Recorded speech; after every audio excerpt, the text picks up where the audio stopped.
Right. బాధితులు లక్ష్మణ్ గారు ఉన్నారు, అలాగే విజయ గారు ఉన్నారు. విజయ గారితో మాట్లాడదాం. విజయ గారు, ఎంతకాలంగా ఉన్నారండి మీరు?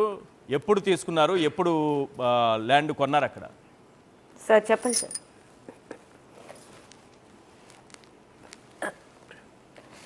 రెండు వేల ఒకటి నుంచి కూడాను మా 42 కుటుంబాల్లో జరుగుతూనే ఉన్నాయండి, రిజిస్ట్రేషన్లు అనేవి జరుగుతూనే ఉన్నాయి.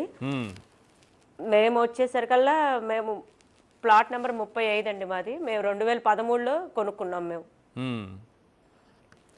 2013లో గుడివాడ వాళ్ళ దగ్గర కొనుక్కున్నామండి. Yes madam. ఎంత ఖర్చు పెట్టి కొన్నారు? పర్మిషన్లు అన్నీ ఉన్నాయా?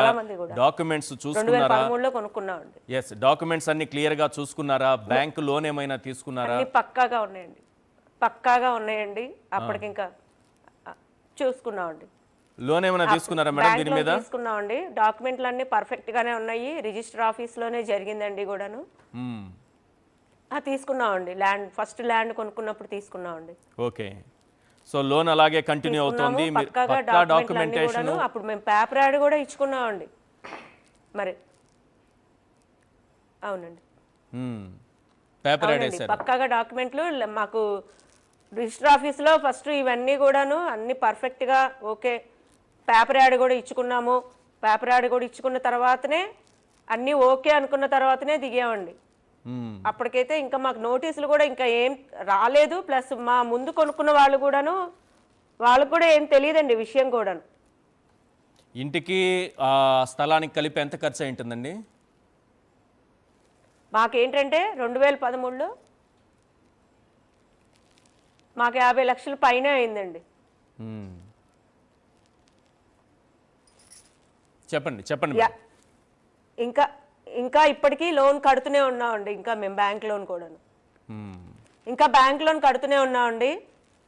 మాకేంటంటే అసలు ఉన్న పళంగా జనరల్గా ఇప్పుడు కరెక్ట్గా ప్రాసెస్లో వెళ్ళినా కూడాను నోటీస్ అనేది రావాలి కదండి.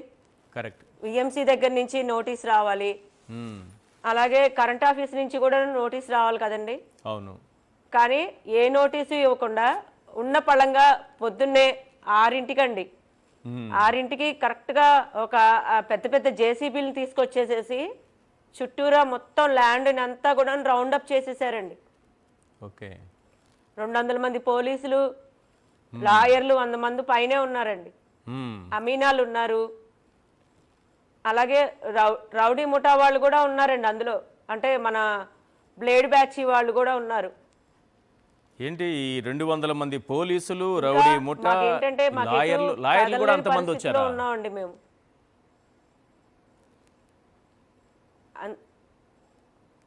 లాయర్లు కూడా చాలా మంది వచ్చారండి, అమీనాలు కూడా చాలా మంది వచ్చారండి.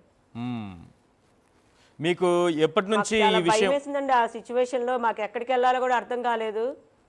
అందరం చెప్పండి చెప్పండి మేడం. మాకు వచ్చేసి 2016లో నోటీసులు వచ్చినాయండి అందరికి. ఓకే.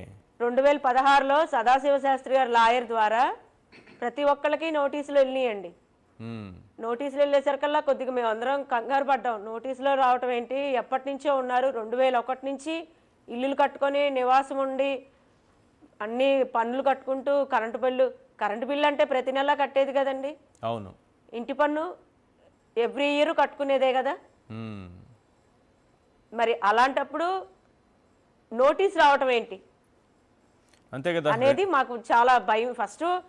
ఫస్ట్ ఏంటంటే అసలు మా ఒక్కళ్ళకైనా లేకపోతే ఇంకా ఎవరికైనా వచ్చిందా అని చెప్పి అలా 42 మందికి నోటీసులు వచ్చినాయండి ఆ టైంలో. 2001లో మీరు కొంటే 2016లో నోటీసులు వచ్చాయంటే 15 ఏళ్ళుగా ఎవరు అక్కడికి రాలేదు, 15 ఏళ్ళుగా ఎవరు ఇబ్బంది పెట్టలేదంటే ఆ తర్వాత వచ్చారంటే ఏం జరిగింది?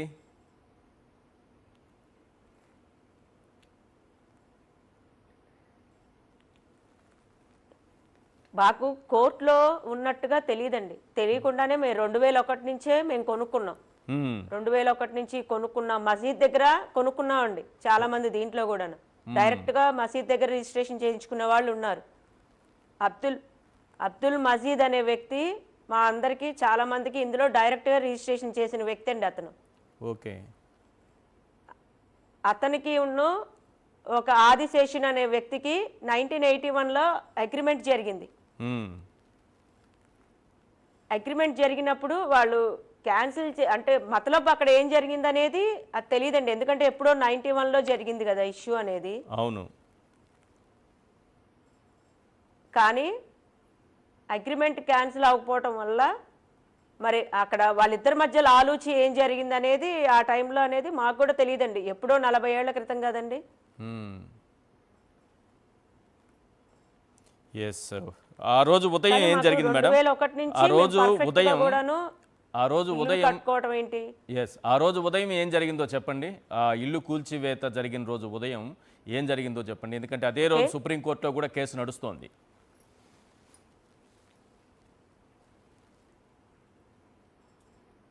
అవునండి. పొద్దున్నే 6ంటికి అందరూ మాకేంటంటే ల్యాండ్లో జనరల్గా ఏంటంటే ఈ వారం నుంచి తిరుగుతూనే ఉన్నాం కదండి. అసలు ఇది మాకు ఇష్యూ అనేది ఆగస్టు నుంచే స్టార్ట్ అయిందండి. ఆగస్టు నుంచి మేము పోరాడుతూనే ఉన్నాము. ప్రతి ఆఫీస్ చుట్టూ కూడా తిరుగుతూనే ఉన్నాము. సరే ల్యాండ్ వాళ్ళందరం ఏంటంటే వీక్లీ మాకు ఏంటంటే 2 సార్లు 3 సార్లు అందరం కూర్చొని మీటింగ్ పెట్టుకుంటానే ఉన్నాం. ఏంటి ఎలా వెళ్దాము, ఎక్కడికి వెళ్దాము, ఎలా అప్రోచ్ అవ్వాలి అనేది మీటింగ్ జరుగుతూనే ఉన్నాయి. అలాగే ముందు రోజు కూడాను ఏం చేద్దాము, ఇంకా ఎక్కడికైనా వెళ్ళాలా అని చెప్పి మేము ఆ మీటింగ్లో ఉంటే సడన్గా 6ంటికి అక్కడ ఉన్న వాళ్ళందరూ మాకు ఫోన్లు చేశారండి. ఫోన్లు చేసి తొందరగా రండి, మాకు భయంగా ఉంది, జేసీబీలు వచ్చేసారనేసరికల్లా మేము అందరం పరిగెత్తుకుంటూ వచ్చామండి ఆ టైంలో. కానీ ఆ మధ్యలో మేము ఉండి చుట్టూరా జేసీబీలు ముట్టడించేశారు. మొత్తం అంతా రౌడీ గ్యాంగ్తో ఉన్నారు, పోలీసులు ఉన్నారు, అంతా లాయర్లు ఉన్నారు. మాకు అసలు ఏం చేయాలో అలా కూల్చేస్తుంటే మేము ప్రాధేయపడ్డాం, కాళ్ళ మీద పడ్డామండి, అందరి కాళ్ళ మీద పడ్డామండి. కానీ ఎవ్వరికీ కూడాను అసలు మనస్సాక్షే లేదు అసలు. ఎస్, ఒకసారి చాలా దారుణంగా నిర్దాక్షిణంగా కూల్చేశారు. ఎస్ మేడం, ఒకసారి లక్ష్మణ్ గారితో మాట్లాడదాం. లక్ష్మణ్ గారు, మీరు ఎప్పుడు కొన్నారండి? అక్కడ స్థలం ఎప్పుడు కొన్నారు? ఇల్లు ఎప్పుడు కట్టుకున్నారు? ఎంతకాలంగా అక్కడ నివాసం ఉంటున్నారు? సార్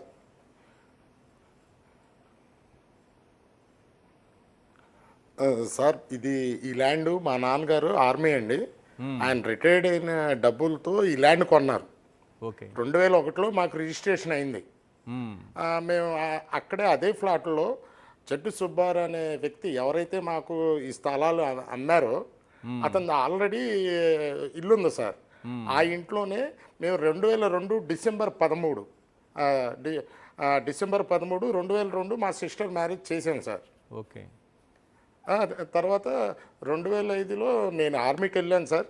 ఈ లోపల మా నాన్నగారు చనిపోయిన తర్వాత 2016లో మళ్ళీ నా పేరు మీద మా అమ్మగారు, మా అక్క, మా చెల్లి కలిసి మళ్ళీ నా పేరు మీద రిజిస్ట్రేషన్ చేశారు సార్. ఓకే. చేసిన తర్వాత నోటీస్ వచ్చింది సార్. తర్వాత నోటీస్ వచ్చింది. ఆల్రెడీ మేము ఈ లోపల నేను చిన్న షెడ్ వేసుకొని అందుట్లో ఉంటున్నాం సార్. సడన్గా 2023లో ఇది మీది కాదు అని కోర్టులో నుంచి వాళ్ళు ఏవో ఆర్డర్స్ తెచ్చేసి వాళ్ళ పేరు మీద రిజిస్ట్రేషన్లు 2023 దాకా ఇవి రిజిస్ట్రేషన్లు జరుగుతున్నాయి సార్. ఓకే. ముందే 2001 అసలు ముందు ఎందుకు రిజిస్ట్రేషన్ వాళ్ళే అయితే రిజిస్ట్రేషన్లు ఎందుకు ఆపలేదు సార్? వాళ్ళే ఎందుకు ఆపలేదు? వాళ్ళే అయితే వాళ్ళు ఇన్ని రోజులు అక్కడ మేము ఇల్లులు కట్టుకొని ఉంటుంటే వాళ్ళు ముందు ఎందుకు ఆపలేదు అసలు? కరెక్టే. 2000 నుంచి 15 ఏళ్ల తర్వాత వచ్చారు కాదు, 2015 దాకా అక్కడ భూములు ఉన్నాయి అంటున్నారు. అవును సార్. అదే సార్. చెప్పండి.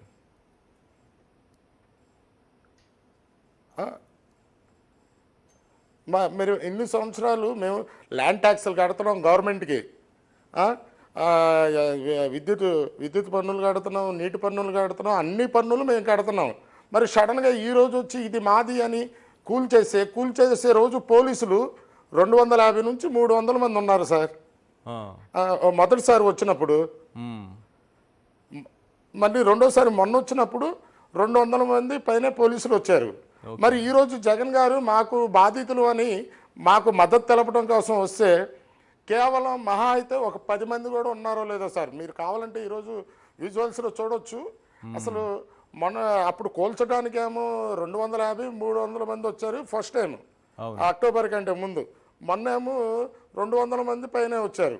మరి ఈరోజు జగన్ గారు వస్తే మాత్రం కనీసం మద్దతు తెలపడానికి వస్తే అక్కడ కనీసం ఒక 10 మంది కూడా పోలీసులు ఉన్నారో లేదో సార్, కావాలంటే మీరు విజువల్స్లో చూడండి సార్. ఎస్. మాకు మద్దతు తెలపడానికి మీరు- వచ్చినప్పుడు మీరు- జగన్ గారికి మీరు- కనీసం సెక్యూరిటీ కూడా ఇవ్వలేదు సార్. మీ స్థానిక ఎమ్మెల్యేని మరి కానీ ఇది ఎంత దారుణం ఎంపీని సార్? కానీ ఎమ్మెల్యేని కానీ ఎంపీని కానీ సీఎంను కానీ ఆ స్థాయిలో ఏమన్నా కలిసి వినతి పత్రాలు ఇవ్వడమో అభ్యర్థించడమో మీ బాధలు చెప్పుకోవడం ఏమన్నా జరిగిందా?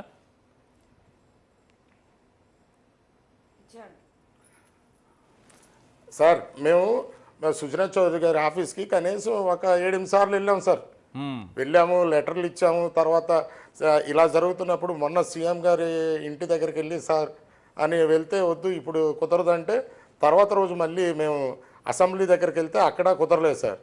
తర్వాత మళ్ళీ టీడీపీ ఆఫీసు మొన్న శనివారం వెళ్తే టీడీపీ ఆఫీసులో మంగళగిరిలో ఒక 7 వెళ్ళాం సార్. వెనక నుండి పోలీసులు వచ్చి లక్ష్మణ్ ఎవరు అన్నారు. నేనే సార్ అన్న. నన్ను బయటికి తీసుకెళ్ళి మీరు ఇక్కడ ఉండకూడదు, ఏమన్నా ఇది సీఎం ఆఫీసు, ఏమన్నా అయితే మిమ్మల్ని లిఫ్ట్ చేస్తామని నన్ను బలవంతంగా బయటికి నెట్టేశారు సార్. ఇదేనండి సార్, మేము సీఎం గారికి మా బాధ మా గోడు సీఎం గారికి కాకపోతే నేను ఎవరికి చెప్పుకోను సార్. నేను ఎక్స్ ఆర్మీ సార్. నేను ఆర్మీ నుంచి 2023 ఏప్రిల్ లాస్ట్న రిటైర్డ్ అయ్యాను సార్. నేను దేశానికి సేవ చేసి ఇన్నాళ్ళు నా ఒక దేశ జవాన్కే ఏమి ఈ దేశంలో మనకి ఈ రాష్ట్రంలో రక్షణ లేకుండా ఉంది సార్. మేము ఎక్కడెళ్ళి బ్రతకాలి సార్? మేము అన్ని ఇంకో ప్రయత్నం కూడా ట్యాక్స్లు అన్ని కట్టాము, అన్నీ ఉన్నాయి. ఇంకో ప్రయత్నం కూడా సరే ఈ రోజు నా ఇల్లు కూల్చి పారేశారు. అవును, మీరు ఇంకో ప్రయత్నం కూడా పవన్ కళ్యాణ్ గారిని కూడా కలవడానికి ప్రయత్నం చేయాల్సింది. ఎందుకంటే ఇప్పటంలో చిన్న ప్రహరీ కూల్తేనే ఆయన తట్టుకోలేకపోయారు, వాళ్ళ కోసం పాపం శ్రమించారు. ఆల్రెడీ పవన్ కళ్యాణ్ గతంలో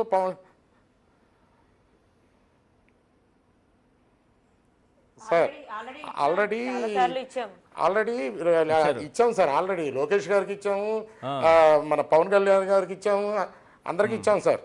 ఇచ్చాం సార్. కానీ పవన్ కళ్యాణ్ గారు ఏంటో ఆయన లక్షల బుక్కులు చదివా అది ఇది అంటారు, కానీ ఒక గోడ కూల్చితే అంత దూరం వెళ్ళారే. మేము పేదోళ్ళం సార్, మిడిల్ క్లాస్. మీరు ఇన్ని ఇల్లు కూల్చేస్తే కనీసం మేము కనపడలేదా సార్ మీకు?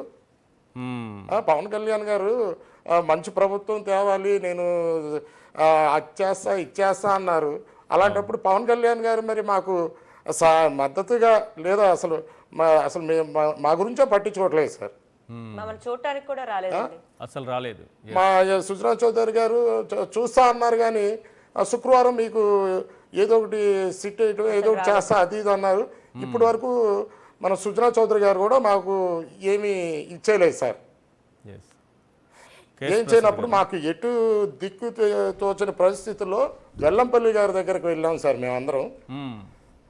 వెళ్తే అప్పుడు వెల్లంపల్లి గారు మీకెందుకు లేదు జగనన్న ఉన్నారు అని జగనన్న దగ్గరికి వెల్లంపల్లి గారు తీసుకెళ్తే మేము ప్రాధాయపడ్డాం సార్. అన్న మీరు రావాలి, మాకు మద్దతుగా మీరు నుంచోవాలి, మీరుంటే మాకేమన్నా జరిగిద్ది అని కొంచెం రిక్వెస్ట్ చేస్తే జగనన్న ఆ రోజు మాట ఇచ్చారు. జగనన్న మాట ఇచ్చిన ప్రకారమే జగనన్న వచ్చారండి. వచ్చి మా బాధితులందరికీ మంచిగా మీకెందుకు నేనున్నా, మీకేం బాధ లేదు అని చెప్పి నెక్స్ట్ మన ప్రభుత్వం రాగానే మీ ల్యాండ్లు మీకు ఏమీ అవ్వదు, మీకెందుకు నేను చూసుకుంటా, మన ప్రభుత్వం రాగానే ముందు ఇందుట్లో ఈ కుంభకోణంలో ఎవరెవరు ఉన్నారో వాళ్ళందరినీ బయటకు తీస్తానని చెప్పారు. ప్లస్ సిబిఐ ఎంక్వైరీ కూడా రికమెండేషన్ చేస్తా అన్నారు. కానీ ఈరోజు వెల్లంపల్లి గారు ఉండటం వల్లే జగనన్నని తీసుకురాగలిగారండి. లేదంటే మేము మిడిల్ క్లాస్ అండి, మేము ఎక్కడికి వెళ్ళగలం? అవును, సార్. అవునండి, ఓన్లీ వెల్లంపల్లి సీని గారే. అసలు సీని గారు కూడా మాకు పెద్దగా తెలియదు అండి. ఆయన ఉండటం వల్లే, జగన్ గారు రావటం వల్లనే ఈరోజు ఏమన్నా మాకు ఒక ఆశ చిగురించిందండి, నమ్మకం కలుగుతోంది. ఎస్,